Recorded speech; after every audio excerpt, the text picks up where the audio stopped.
Many years have passed since the rapture, and some survivors refuse to speak. Miriam, a pregnant woman in a white gown, paints on a rough wooden wall. Azrael senses a sound in the air, pauses for a moment, then continues on her way. Next, she is seen making a bracelet from stems and red berries when a sudden noise catches her attention. She becomes alert and moves forward cautiously. She then spots a man sitting by a fire.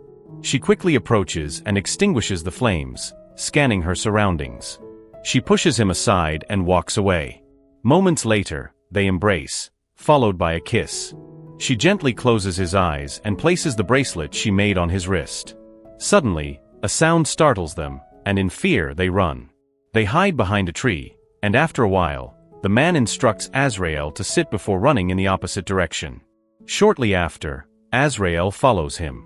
After running a long distance, she stops and glances back, noticing a man standing ahead.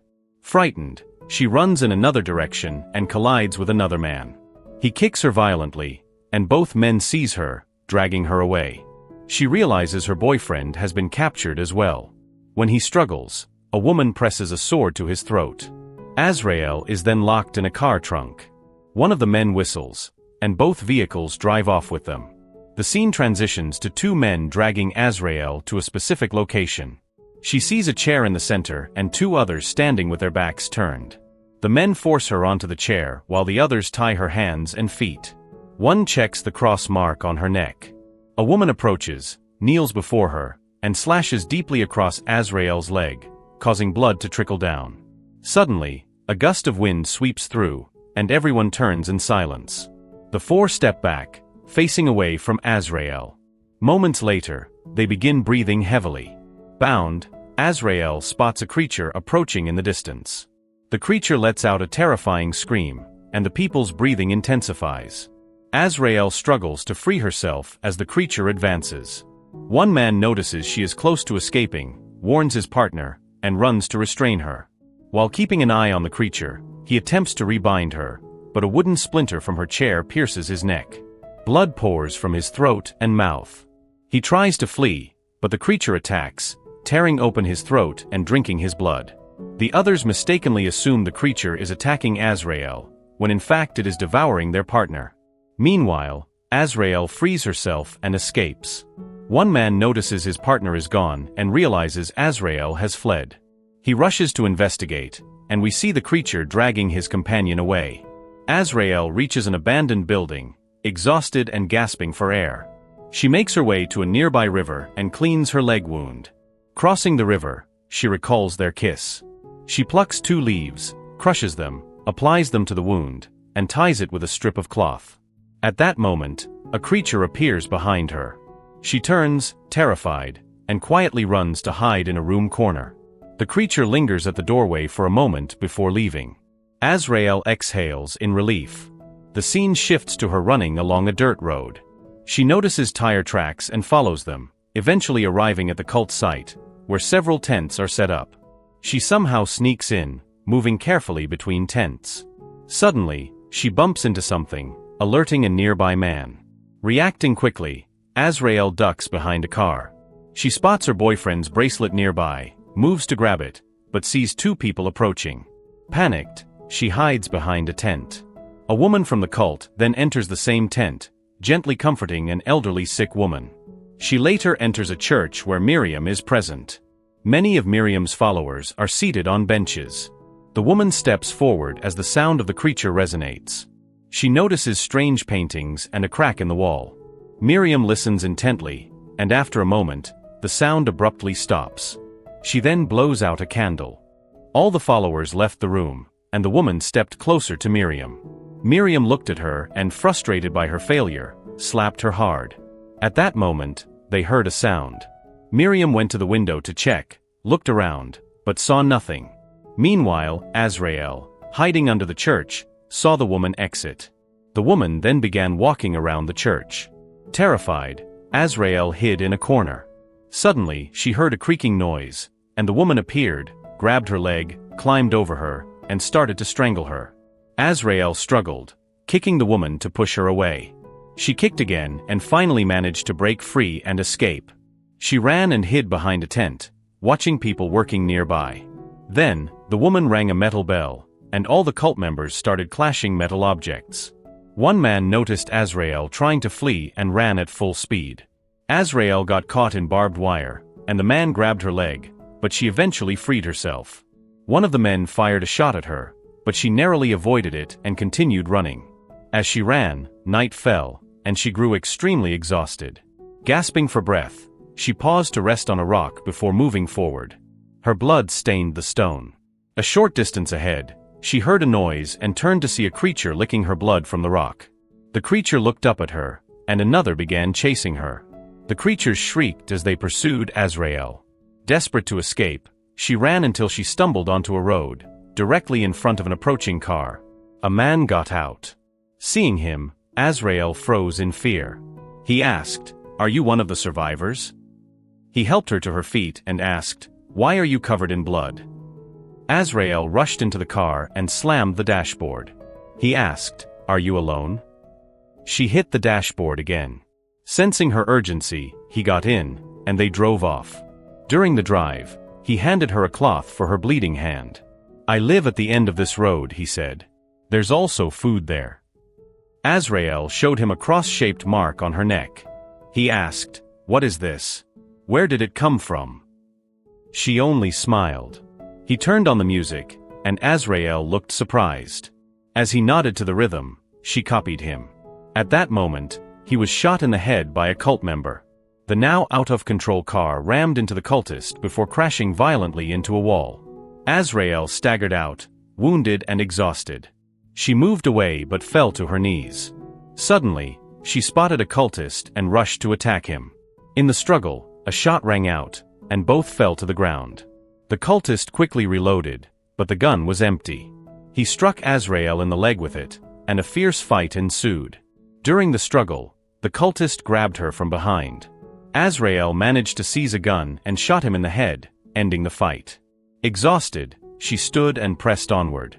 She ventured deeper into the forest, heart racing. Suddenly, she saw someone lying under a tree in the distance. With her gun ready, she approached and realized it was her boyfriend.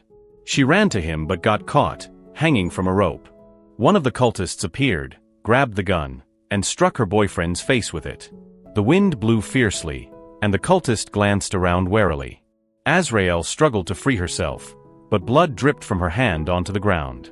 Suddenly, a creature attacked the cultist, slamming his head against a tree, dragging his face along the bark, and began licking the blood from the tree. The cultist tried to escape, but several creatures grabbed him, tearing his body apart.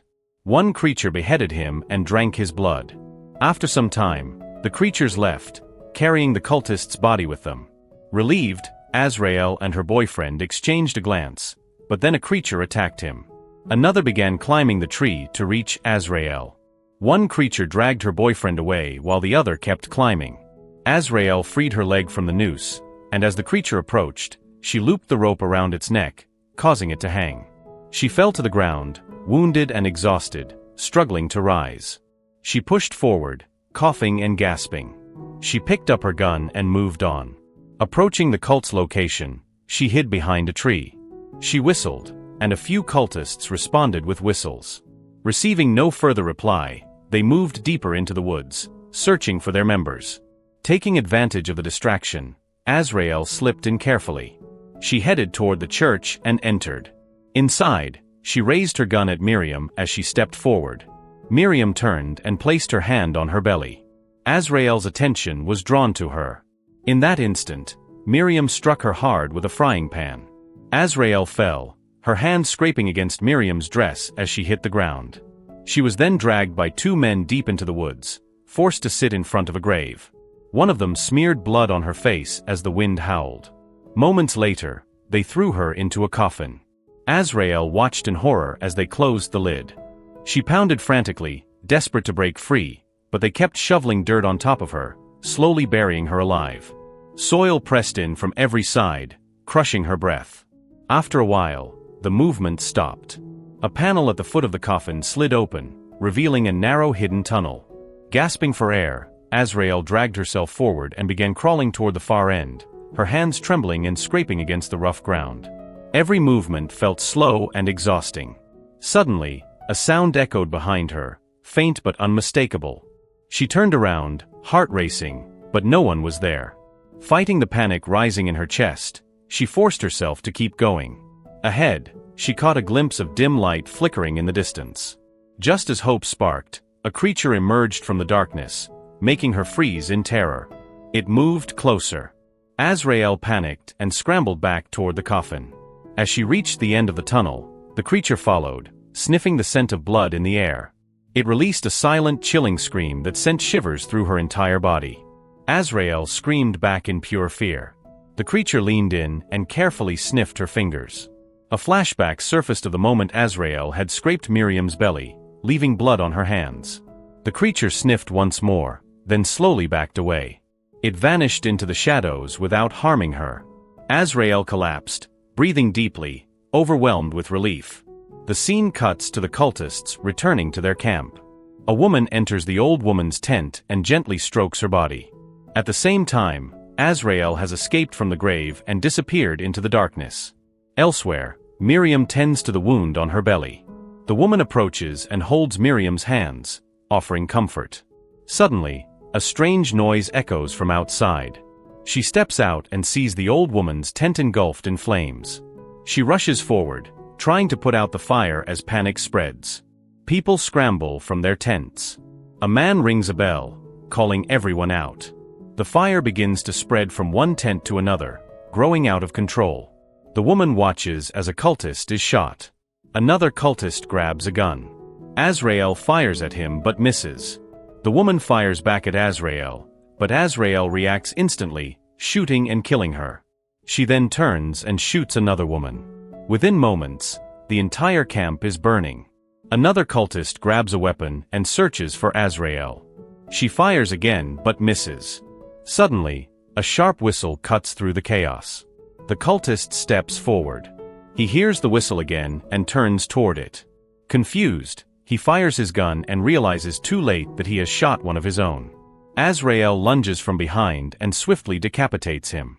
She moves toward the church, gripping a sword tightly in her hands. Inside, the church is eerily silent and completely empty. Without warning, Miriam attacks from behind. A brutal fight breaks out. Miriam lunges with a knife but misses. Azrael slams her against the wall and bites into Miriam's neck, tearing away a strip of flesh. At that moment, Miriam's water breaks. She looks at Azrael and smiles faintly. A gunshot echoes. A cultist enters the church, firing as Azrael advances. Meanwhile, Miriam struggles to deliver her baby alone, shaking in pain. Azrael takes advantage of the chaos and attacks the woman, sending them crashing to the floor. The woman swings a wooden plank, striking Azrael hard. Azrael retaliates, slashing her leg. Another violent struggle follows. Azrael grabs a knife and plunges it into the woman. As the woman pulls the blade out, she hears a baby crying. A weak smile crosses her face before she collapses and dies. Miriam, trembling and exhausted, steps forward after giving birth. She then slits her own throat, ending her life. As she dies, every candle in the church goes out at once. A powerful wind rushes through the building. Outside, creatures begin moving toward the church, drawn by the baby's disturbing cries. The monstrous horde floods the burning camp and pours into the church. Azrael stands firm, holding the baby in her arms, and faces them head-on. The creatures unleash deafening shrieks. At that moment, the baby's true satanic form is revealed, grotesque, inhuman, and unlike anything in this world. Azrael stares at the creatures as a twisted, sinister smile spreads across her face, and with that the story ends here. Survival often demands courage and quick thinking in the face of overwhelming danger. Betrayal and blind devotion can lead to destruction, while resilience and resourcefulness can turn the tide. True strength comes from confronting fear and protecting what is most precious, even in a world filled with chaos and darkness.